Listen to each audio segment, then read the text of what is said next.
Bonsoir, bonjour, ça dépend de l'air aux Hollandais, Bisso et Sika aux Ali, en France, en Belgique, partout dans le monde.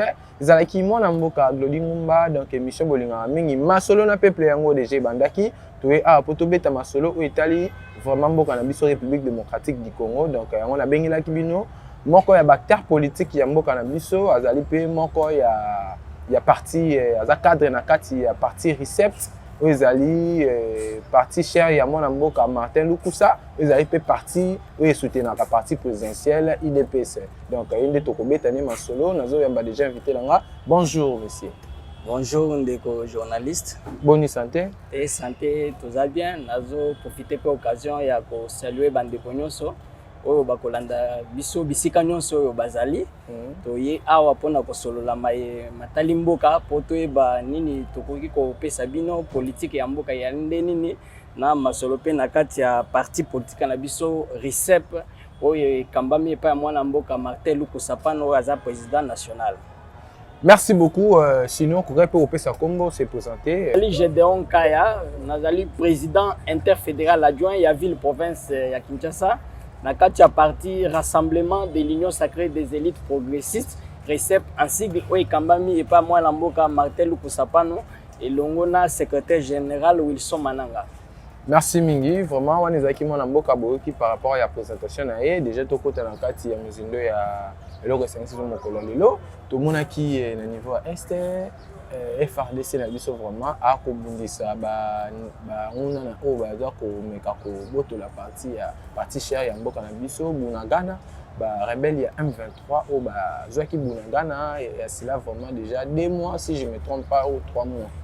Mais le lot moni contre-offensif il y a FRDC na biso bazali vraiment la détermination ya ko botola oyo ba ona ba botola ki ya longtemps yo ko banza ndenge analyse ni ko sala par rapport ya musala o FRDC ya ko sala ni pa Bunagana ya liboso na koloba ete longonya na FRDC na musala bazali ko sala mais eloko na ko lancer un appel patriotique ezake na mwana mboka nyonso ayeba ke likambo bitumba ya est etali pouvoir en place te opposition société civile mais etali peuple congolais nyonso parce que toi koloba ete toza agressé mboka na biso baza ko agresser na ba M23 sous la bénédiction ya Rwanda c'est-à-dire mutu nyonso esika azali aza agressé alors biso nyonso tozala sima ya FRDC bolongola balangage o nyonso ya ko décourager mampinga na biso bango nde toza na bango nde bazali ko bunda batiki ba famille na bango bisika nyonso mais bazui mukano ya ko bunda pona ko défendre territoire na biso.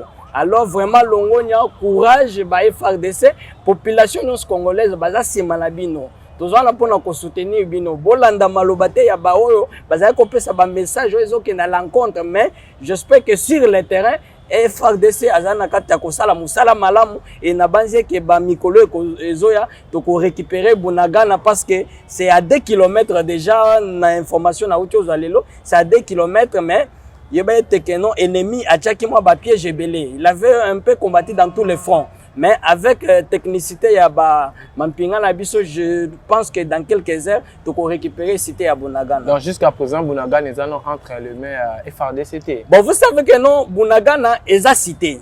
Je peux prendre par exemple le local à limiter.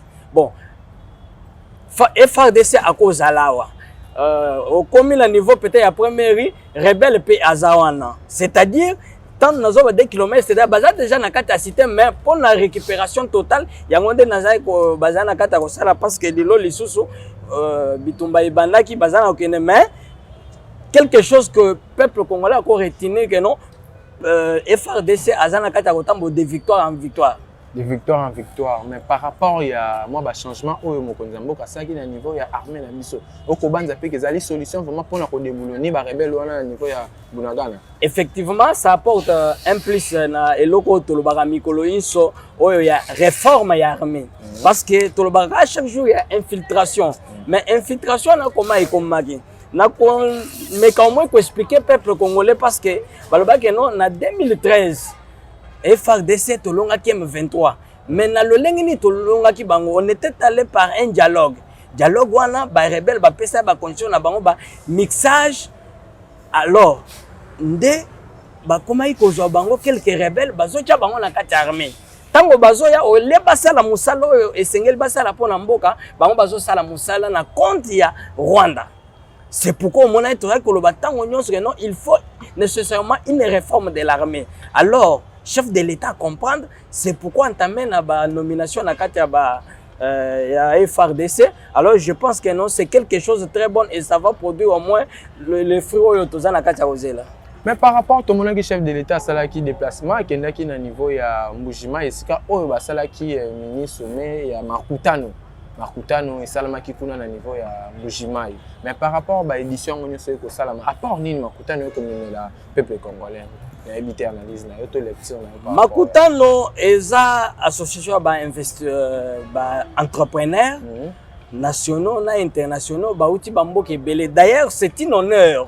Et c'est pour la première fois ya komona lelo Makutano au laisse se clôturer et que se clôturer na province na niveau ya Mbujima. En tout cas, c'est un honneur, c'est une joie pour moi. On a un nom na ba mikolo koya s'il y a encore l'occasion, ba ko kende pe na ba province mususu de sorte que parce que na kati ya ba province ba investisseur pe bazali, ba entrepreneur bazali, o bazana posta pe ya ba accompagner bango. Alors Makutano ndenga azana kata ko sélectionner ba entrepreneurs locaux. Surtout dans le projet où il y a un chef d'État, il y a 145 territoires. Alors, il y a un sélectionner des entrepreneurs locaux. Comme ça, quand on travailler, s'il s'agit d'accompagner sur le plan financier, accompagner de sorte que non, ça est objectif. Alors, c'est une bonne chose, je pense que non, entrepreneurs locaux, bazi opportunité ya koyoka ya ko bakisa pe na oyo bazana ngo de sorte que non bako kosala musala na bango na ndenge lobani. Mais par rapport à ndenge ba édition mbongo ekobima yo mona te ke ba ko vider que ça l'état. Bon, ba ko organiser soma bongo ça demande de l'argent. Mbongo ne ko aider pe na makambo sus par rapport makuta na pe banda sika mais ça vraiment l'impact moko te par rapport à conditions de vie à peuple congolais auto ou ba ko souffrir ou ba continuer toujours ko souffrir. Bon, une chose est vrai que non Makutano ndenge zawana ce n'est pas seulement que non misolozo bimanaka c'est l'état non nautiolo non il y a des investisseurs entrepreneurs nationaux et internationaux alors mutunyo sozo tia quelque chose que non faut mwana ya Makutano ekoka kosalema alors biso tozana posé ya que non mboka na biso ekende liboso mwana congolais nyonso alia congolais nyonso azwa musala alors congolais akozwa musala ndenge nini soki ba investisseur ba yete parce que yo moko yebi que non moi ba entreprise oyo ezala kiawa ya biso moko eza en faillite yo moko yebi ba on tra banini nyonso to eza en faillite alors c'est pourquoi chef de l'état zana kata ko bela mbela non ba investisseur baya de sorte que non bako ko memela peuple congolais misala de sorte que tant que peuple congolais ko travailler tant aux mois salaire o ezo sengela ako se suffire na ba besoin na ye eza ko vider que c'est l'état te non eza na ko memela biso ba opportunité moko ya ba entrepreneur la biso o bazangi ba financement parce que bit yango wana akutana entrepreneur ayoki ba besoin na ye ba difficulté na ye a moni lo lenge nini akoki ko accompagner ye. Même sur le plan financier, Makutano a facilité pour accompagner les entrepreneurs locaux sur le plan financier. Et surtout, dans le projet phare, il y a 145 territoires. Alors, vous savez, dans le projet, il y a 145 territoires. 90% sont les entrepreneurs locaux. Mais d'autres ont des contraintes financières. Alors, c'est pourquoi Makutano azana kata ko sala pona ko accompagner bango financièrement. Makutano ko sala pona ko accompagner bango financièrement mais par rapport ba propos au moins na mboka Martin Fayulu asala ki lelo na France 24 même te Hollanda ki na Hollanda azali ko accuser que le chef de l'État azali comme chef de l'État pour Paul Kagame muta place ki wana même te sur Hollanda ki ba propos ya ndeko Martin Fayulu. Bon, honorable Martin Fayulu, j'ai beaucoup de respect envers lui. Abi Tshisekedi a été placé par Paul Kagame. Okay, honorable président de la République. Martin Fayulu, j'ai beaucoup de respect envers lui. La première des choses, il faut que honorable Aza député. Azali Kolia Misolo. Merci Jacate. La première des choses, il faut que honorable Fayulu Aza député. Yemoko en 2018, 2019, alobaki que Félix Tshisekedi Azali ndeko Kabila. Attaquaka Tshisekedi de tous les mots. À un certain moment, Yemoko aye ko changer non mutu azo diriger mboka eza Kagame. C'est-à-dire ndeko honorable Martin Fayulu a vraiment une position fixe. C'était soutenir les non. Quelle est la position je peux te faire un petit, d'une manière brève, historique politique un peu en Ndeko Fayulu. Parce que là, il faut... Non! Ndeko Fayulu azalaki na biso kalate. Vous devez comprendre. Na mboka oyo, système moko ezali bo okeyo liena Kabila, soko lingo se lave oye na IDPS.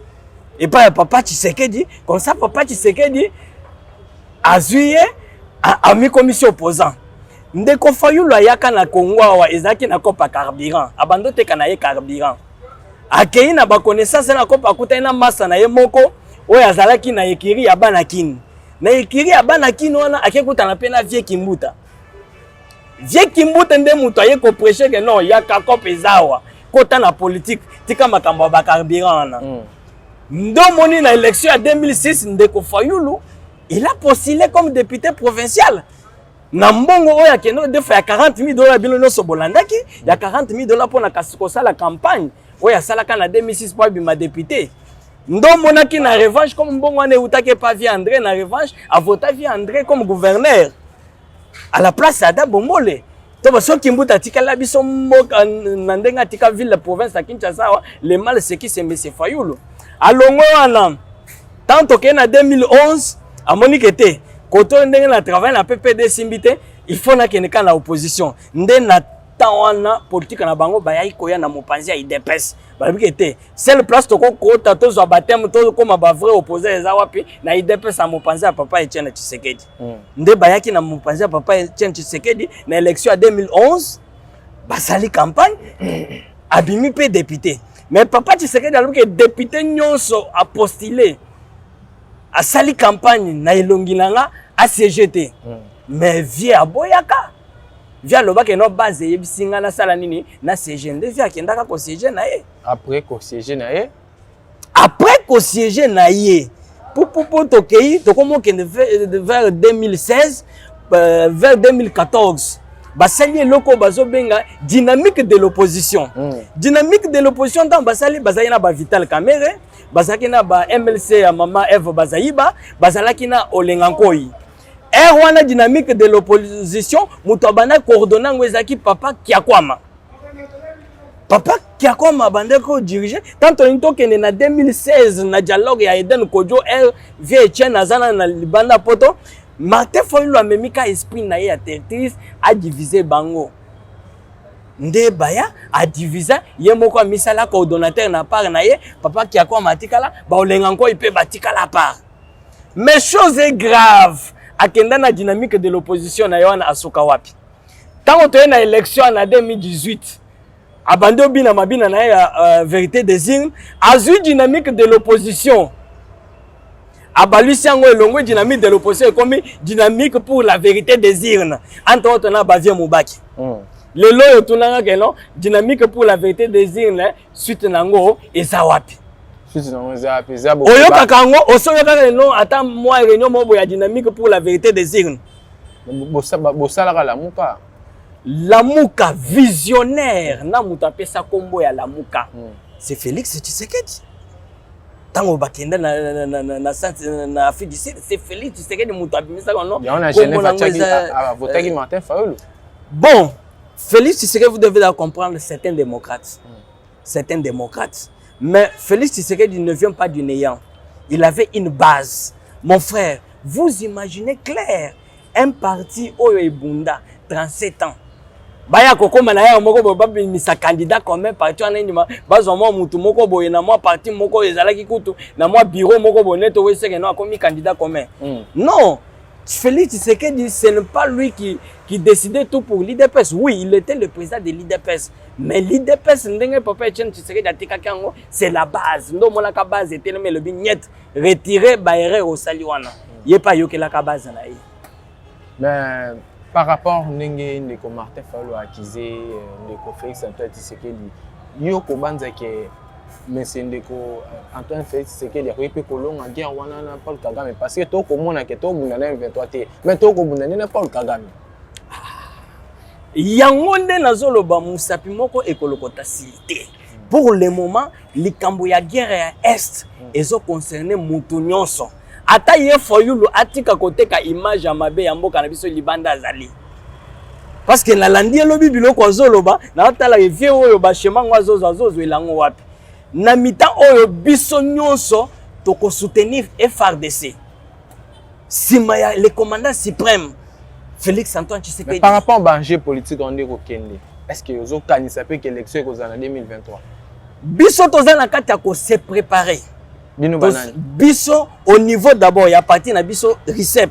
Tozana kati ya ko se préparer pour les élections et naza ko profiter pour le moment ko féliciter le secrétaire général de l'IDPS. Au moins nazana kati ya ko tambola ko implanter ko redynamiser parti de sorte que non ko se préparer en conséquence parce que l'élection est en train de préparer. Nous avons que deux objectifs.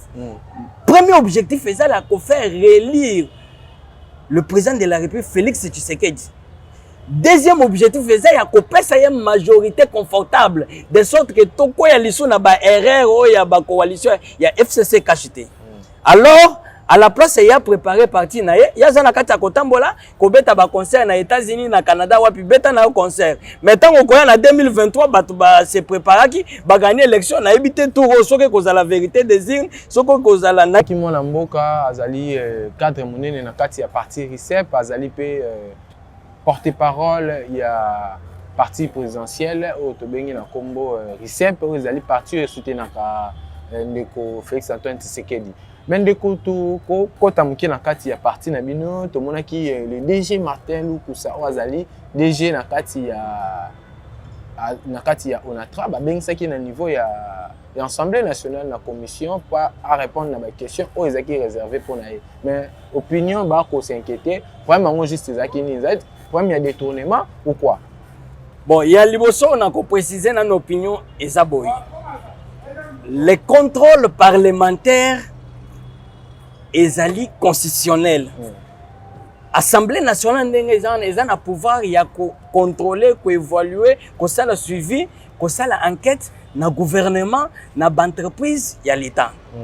Chose est vrai que non le DG AIA on a tra moi na mboka Martin Lukusa Pano batindela kié mukanda o ba invita kié aya ko se présenter na commission ya enquête au ezana kati ya assemblée provinciale assemblée nationale akenda qui peut répondre mais une chose est vrai au bisonno soit toujours regretter ya que non au toye comme on a sur la place publique ndé toujours me camper ko éclaircir selon règlement d'ordre intérieur y assemblée nationale na chapitre 4 na titre 4 oyo bengami na chapitre 4 ezali kolakisa ete oyo bengami na chapitre 4 na titre 4 chapitre 2 il y a des moyens de contrôle parlementaire na section 2 il y a la commission d'enquête mais na article 204 ezali koloba la commission d'enquête délibère conformément au règlement d'ordre intérieur toutes ces réunions ainsi que les séances plénières à huis clos. C'est-à-dire, tango ba musala o commission azana kati ko sala et ko salema na huis clos. Na huis clos elingi koloba caméra ikokota te muto aza étranger, c'est-à-dire azo composer commission wana akota te. Mais question ngana bino to komitu nawa et comme na place publique ndenge nini parce que pour makambo ya commission o bazo sa en commission et comme la place publique et sengeli président ya assemblée ou assemblée plénière a autorisé bachango à la place publique mais ezana na commission balakisi ba effet na makambo ba bengelaki lundi aso ko répondre bango makambo zaki makamnini selon mukanda oyo batindeli ye audition ya commission ezali aya ko expliquer bango la reprise du trafic des bateaux entre Kinshasa et l'ex-province de l'Équateur. La problématique de la reprise des trains urbains sur la ligne Kitambo et Gare Centrale, ainsi que du niveau d'exécution des travaux d'aménagement de la voie ferrée. La problématique de la remise en service des trains urbains de la ligne Kassangulu-Kinshasa et celle du train marchandises sur la ligne Kinshasa-Matadi. La démolition des sites Sokopao, la gestion des chantiers navals et la problématique de l'exploitation des ports et services connexes. Makambo babenga kie akende ko expliquer yango wana. Tango akeipe alkena ba moyen de défense na a expliquer. Mais nazali ko kamwa. Mutu akomelaki mukanda ezalaki honorable Nsingi Pululu. Makambo oya ye ko tia la place publique eza contraire ya oyo babengelaki oya kendaki ko s'expliquer. Malheureusement, tozali wana pour la moi éclaircissement parce que batiango na toile publique. Donc moi éclaircissement. Le DGAI a kozonga lundi pour na ko expliquer na makambo bino boyoka ki à la place publique.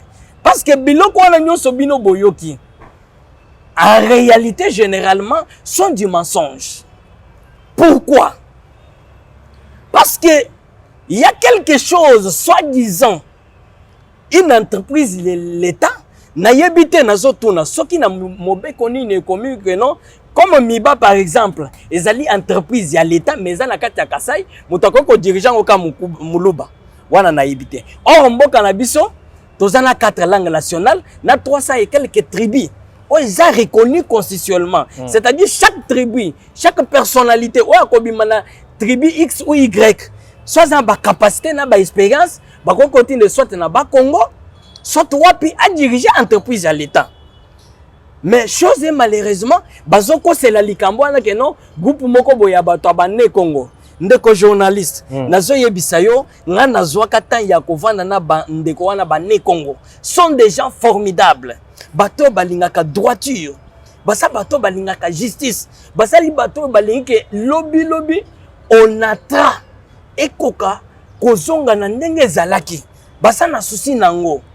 Mais bazoke ndozwa na ba complot na bango machiavélique bazoko c'est la bande ko ya ne Congo ba oui non ba ne Congo ba lobi que non entreprise wana mutako ko dirigeant ko ne Congo. Non, ça c'est du mensonge. Le lengo ngana vanda na bande ko ne Congo ndenge na yebi ba valeur na bango o mususu wana ezali lukuta mais ezaka bato moko bo mal intentionné oyo bazali ko combattre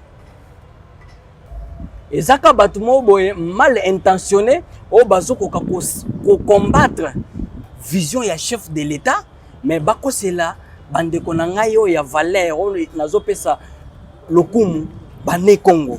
Mon frère, depuis DGAI Azio Onatra, la première des choses au bisoto yebeli Onatra na banio eleki chaque mois grève ezalaki. Alors tokomi tout la magie nuye a sali lelo banda zali tokomo landa 7 mois il n'y a plus grève. C'est-à-dire agent nyonso ya Onatra aza servi na salaire na ye chaque fin du mois. Agent nyonso aza servi na salaire na ye chaque fin du mois. A déclenché pe mouvement ya retraite. Kotinda ba papa na biso o ba travailler o ba koma na âge déjà ko vanda ko pema ba kende na retraite. Et lelo quelques gris et ça déjà et sombami il faut ya ba monter ngo e banda musala pona ko faciliter ba déchargement ba manutention na kati ya société. Tango ye azali ko loba non azali ko travailler malamu tende ko journaliste. Mais nazo kamwa toyebaki ndenga lobi pe bien toyebaki na kati il y avait une grande force ya ba syndicat ndeko Armand ça c'est bino moko nyonso boyebi mais bino bokanisi ke non bakeko ko rompo e poakanga munoko. Non, c'est du mensonge parce qu'azomo ke biloko ba bando revendiquer bazui une personne utile wazan kati ko bunda petit à petit ko plaider de sorte que non ba solution ezwama de sorte que entreprise et ko kakozonga na ndenge ezalaki.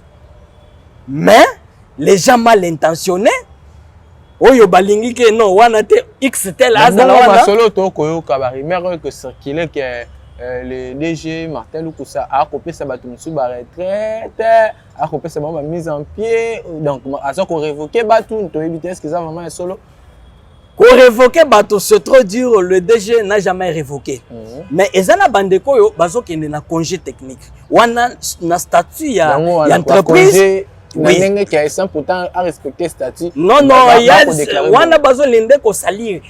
congé au bazo pesa bato eza respecté mais chose eza nini tango yo ke congé place na yo wana si mutu muso azo jouer intérim mais recette yo bando bimisa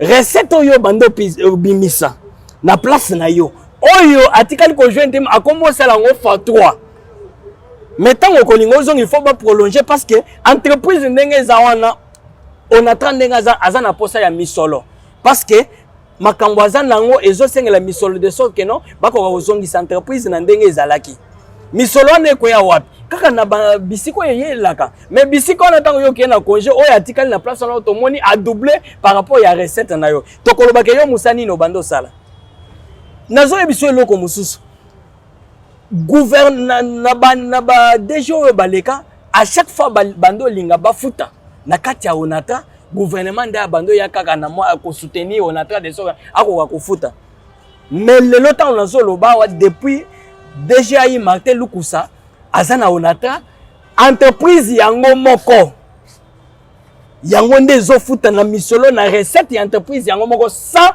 apport ya gouvernement entreprise yango moko nde ezofuta ba gens na chaque mois ndo yoka mouvement ya grève ici là depuis azana mutu moko ta ko yebisa non basali moi tel grève ezala lisute siko mutu bongo okendo combattre pour na nini et puis yoza honorable olobi bien que non oza élu par le peuple et bandeko bazo travailler kona basa pe ba peuple parmi bango ba misu pe ba vota yo mais likamulini omoni que non il faut ka x y ba makambo pezo bimisa iza makambo lukuta oza kolanda yango nde wana tozali kolakisa non peuple congolais bolanda bato wana te contrôle parlementaire et comme aussi la valeur nango ole bobenga mutu bolakisa non tala place où tu n'as pas bien travaillé améliore ça mais yo zolo baba biloko mo boy otolanda débat moko oyo otole kaka mikomi ba entre honorable nsafuna excellence ministre affaires frontières Molendo Sakombi ba owelani kaba makambo zo mona ya obengi mutu o vient na nga wampia keza o mikolo na iloko te na kochela yo émotion ozangi sur appel vieux na zampia kate ndeko nga mikolo zamba vieux question orale avec débat ekoya toba ozo intimider ministre avec émotion na ba question orale avec débat de son capé son mozo sa peste aussi question orale avec débat c'est tout ce qui se passe même avec DG mon kabalo moko bo monter tango boye obengi parce que une chose est vraie que Martin Lukusa kenda tana on a certain homme honnête. On a très aux hommes na bato ba koma ko yati na 10 net azo ya na ndako na ye. Bon, na église na ye. Le part illégaux to suki nango wapi. Depuis chef de l'état ba part wana is fermeture nango asenga. Mais lelo to éviter est-ce que DG Martin Lukusa a pesi vraiment injonction pour ba kanga ba part wana. La première des choses, ce n'est pas les DG Moutako Kanga Bapor. Le chef na kata conseil de ministres a instruit que ba ministre sectoriel, entre autres, ministre ya voie de communication et désenclavement. Ministre à justice na ministre intérieur. Et zande na bango bako répondre ko yebisa biso pona niti lelo bapor illégaux. Parce que ko sentir que bapor wana ezo sala que non entreprise ezanga mbongo. Ba masuo mususu ezokende kwa koste na baporo na bango oleba na baporo ya l'état alors biso nyonso nanga tozo mituna déjà asap azana kata ko plaider du jour au jour que non mesure wana ezomaki salutaire ya mokonzi ya mboka o biso nyonso to sepela que non bakanga baporo illégaux de sorte que non on a à retrouver ba droit na mais jusqu'à nazo bate pona nini eza bloqué. Et ça, les Cambodgiens, déjà, les Cambodgiens, il y a un ministre sectoriel, il y a une habilité à expliquer, mais ce point, il y a des mesures qui s'appliquent. Vraiment, on a dit que mboka yende to betine masolo na mokolo ya lelo un mot par rapport à ndeko fali wa ko beta concerne déjà quelques erreurs zo beta se produit na niveau il y a stade de menti mais tout le monde qui peine de ko sele fallait abeta est-ce que on les a fait l'état des droits bon ko beta conseil là on malam. Mais le problème, c'est mesures sécuritaires. Tant que l'autorité balobi que non, moi n'amboka c'est le stopper na no kobeta date mususu to privilégier moi n'amboka fali pour pas ça lui peut bien pour na likambo sécurité parce que la police yemo qui était à sécuriser koto mais on a ko pesa nazo pesa bonne chance na moi n'amboka fali pour pas que du bonheur. Fali Poupa, baza bato bazo sa la fierté ya musique congolaise. Ata na libanda ya mboka. Ata ozala kafana na yete mais comme asa moto soka ke libanda ba yoka pe ke non na Congo na RD Congo ba légende ya musique quand même bazalaka nazo souhaiter bonne chance et je pense que non et cause à la plein succès pour na journée à lobby samedi. Mwana mboka oyo nga na tuni oyo tokoki kobakisa po tokenda koshiter mokolo ya lelo na émission na bino bolingaka mingi masolo na peuple. Bon biso eloko tozo senga peuple congolais nyonso ezali bo mona ke seni abandi déjà campagne oyo tozo benga ya sensibilisation pour na identification et enrôlement des électeurs bo s'enrôler tango enrôlement ekobanda bo s'enrôler massivement. Tous en posa bo s'enrôler massivement de sorte que non maponame ekoya to voter pe massivement to pe sa chance na mwana mboka Félix Tshisekedi deuxième mandat to pe se pe majorité ya malamu de sorte que non vision o azana ngo ya munene ekoka vraiment ko s'accomplir vraiment de nazo senga bino bolanda bato bazo décourager bino te élection ekozala na date eza maintenue par eza vraiment précise par la constitution. Glissement et kozala te bolanda bato ba ennemi te bazwa glissement non il n'y aura pas glissement soki muto azoze la glissement az l'état lié to ebite concert akoya ko beta lisusu so ko pesa en vérité soki denini to ebite mais biso pona biso na niveau ya RICEP rassemblement de l'union sacrée déjà moi lamboka Martin Lukusa asi apesi biso ba injonction tozan kata ko tia ba base na biso tozo sala nyonso avec le secrétaire général Wilson Mananga tozana kata ko travailler. Bon, mon qui me semaine etikali président interfédéral Placide Mouma Kazaki na terrain côté Moramba ko sensibiliser ba maman de sorte que ba se préparer de sorte que na décembre enrôlement to s'enrôler massivement. En tout cas to kozala na pona ko accompagner bino soki tant lisusu e pesa meli bino to ko ya lisusu pour t'expliquer bino à chaque temps lo lengeni ni mboka izotambola. Ezai mwana na bino Gédéon Kayo bino boyebi oya kozala posa nanga 081 22 56 656 081 22 56 656. Bon week-end d'avance. Merci. Merci mingi na balandi nyonso ya Yokabas TV ezalaki mona mboka Glodi Ngumba yende abetaki masolo na message Gédéon yende tomeki na un peu kosola oyo etali mboka na biso République démocratique du Congo. Bon continuer toujours ko soutenir biso tomonaki bandeko nyonso ba soutenir biso maman Jacqueline Lumbu. Continuez toujours à soutenir Bisso, Bijou Beklongo, Herman Ngumba, Lionel Pakou, donc tout le monde est le manager central Nick Ngumba, donc à la prochaine.